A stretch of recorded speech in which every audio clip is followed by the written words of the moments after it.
pause for a second, right? Can you tell me the defining trait of Rey Skywalker or whatever her name is? Can you? No, you cannot, because her character is boring. She does nothing. She has no emotion. She earned nothing. All right. So I don't know what to tell you. Kathleen Kennedy is running the Star Wars brand into the ground, and they're not going to do anything about it. Why? You know why? Because she's a woman. All right. If you fire Kathleen Kennedy, you're gonna have a shitstorm on your hand of misogyny and we're back, ladies and gentlemen. My name is Atreus. I'm coming at you live from the ATL, bringing you more pop culture news centering around video games, TV shows, movies, and everything else in between. Today, we got to talk about Kathleen Kennedy and Star Wars. Let's get into it after the draw. What makes you think that I'm an answer if you ain't mine? Even if you... All right, team, you already know what to do. Go ahead and hit the like button, the red subscribe button, and then afterwards, go into the description. Follow me on Twitter, TikTok, Instagram. All right, let me know that you're a sub, and I will follow you back. Guys, we're working on a new PC fund and a couple other things to improve the channel. So if you want to help out, bring you more content like this and improve the channel, go ahead and donate to my diversity and inclusion fund. That's what I'm going to call it. Just hit me up down in the Venmo and the Cash App if you're feeling generous. Let's go ahead and get into the news. All right.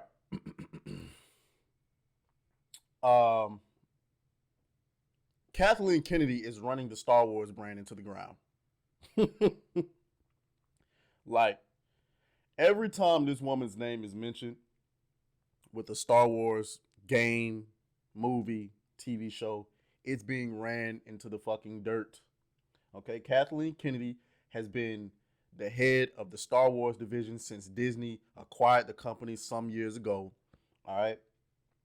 And almost everything that we've gotten since then has been absolute garbage. Except for The Mandalorian, of course. Can't fuck with The Mandalorian. Can't wait for we on season 3? Disney reportedly told Kathleen Kennedy to stop announcing Star Wars projects prematurely, but here's why fans should have hope for the future films. Anyway, we shouldn't have hope for shit. Now, full disclaimer, I'm not the biggest Star Wars guy, right? I like Star Wars, but all of my love from Star Wars came from Knights of the Old Republic and Battlefront 2. The old Battlefront 2, though. There's a fucking loud-ass bird chirping and shit. I don't know if you guys can hear that. but yeah, though. So, all of my love from Star Wars really came. I mean, like, I like the original movies and whatnot, and then the prequel trilogies or whatever the case, they were all right. But my love of the Star Wars franchise came from Knights of the Old Republic and Battlefront 2. And even though, like, the new Battlefront games, like, after they got fixed, they're not bad at all. I still play those games if I had the time. But, that's where most of my love for it come from. But then you had The Mandalorian come out. That was awesome. The Boba Fett show, it was okay. But yeah, and then you come across this article where, God talks about the gross mismanagement of the Star Wars, brutally explained by an industry insider. We're just going to skip to his quote. Even though Andor apparently is good, this new Star Wars series that Tony Gilroy did, so keep that in mind. But I believe the management of the Star Wars franchise has been abysmal since Disney took over Lucasfilm. And mostly on the film side. If you go back now, in retrospect, a look at how they handled this franchise, it's awful. I mean, the fact that they rushed to get Force Awakens into theaters. First, it was supposed to come out in summer 2015. Then they finally acknowledged that, we're not going to make that. But they didn't delay it. They put it only into December of 2015. So they had to rush to finish that one. They had no idea what the next episode would be when they made Force Awakens. That I am told was a J.J. Abrams decision, basically saying, let's just make this one good and then we'll figure out the rest. Then they let Rian Johnson do his episode. And he made a bunch of changes to the franchise that they didn't know how to deal with on the third in that trilogy. J.J. Abrams basically pulled the Emperor out of his ass. They were like, the big bad guy is going to be the Emperor, even though he wasn't in the previous 2 movies. So the management there has been awful. They have basically put a pause on the movies. Kathleen Kennedy has hired director after director to try to figure out what these stories are going to be. She hasn't had any plan that's worth greenlighting. The Rogue Squadron movie that Patty Jenkins was going to direct, that was just officially taken off of the calendar for the next December, even though everyone in Hollywood knew that wasn't happening because they couldn't come up with a storyline they wanted to do. And that's despite having a big announcements where Patty Jenkins got up at an investor day for Disney and talked about how great her Star Wars movie was going to be. That they didn't know what was going to be yet.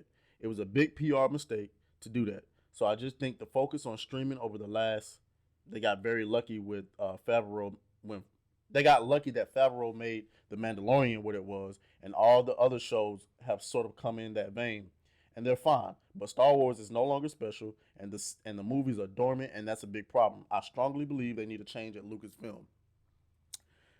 I mean, is there anything else that needs to be said other than the fact that, you know, The Force Awakens,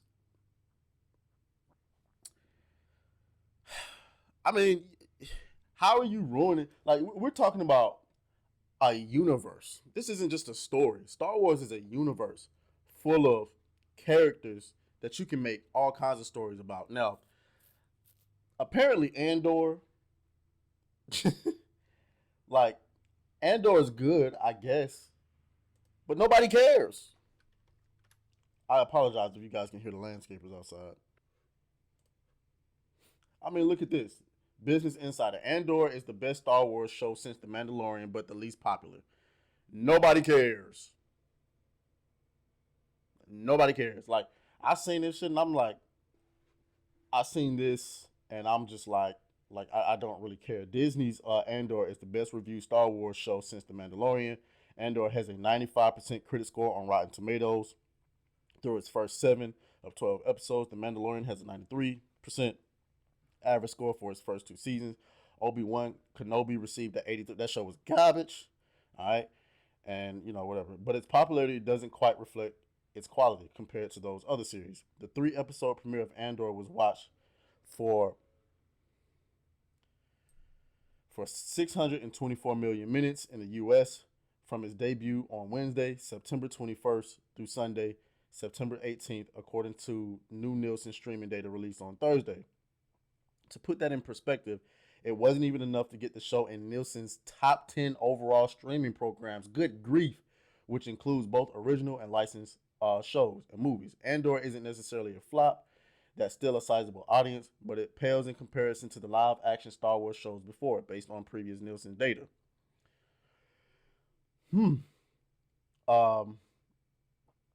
So, yeah, I mean, nobody cares. The Star Wars brand is falling off. I don't know what made them do stories about this uninteresting character. Don't really care. You could have did anything. Oh, Jesus Christ. But anyway, so The Force Awakens, the Skywalker, the new Skywalker trilogy, or whatever the case may be, they kind of bait and switched you. They had you believe that John Boyega's character was going to be the main character. He was going to become a Jedi and all of this stuff.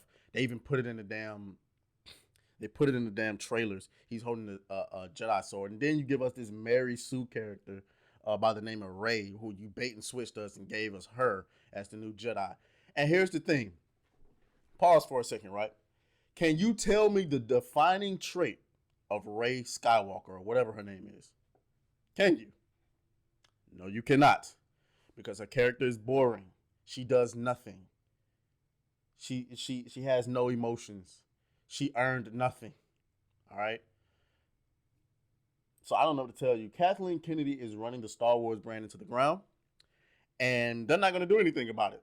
Why? You know why. Because she's a woman. All right? If you fire Kathleen Kennedy, you're going to have a shitstorm on your hand of misogyny and no diversity and inclusion and all that stuff. But anyway, y'all let me know what y'all think down in the comments. Let's get it. Let's go. Beat that thing down like you started attention, my baby. You had some plans with your man, just tell him to cancel, my baby.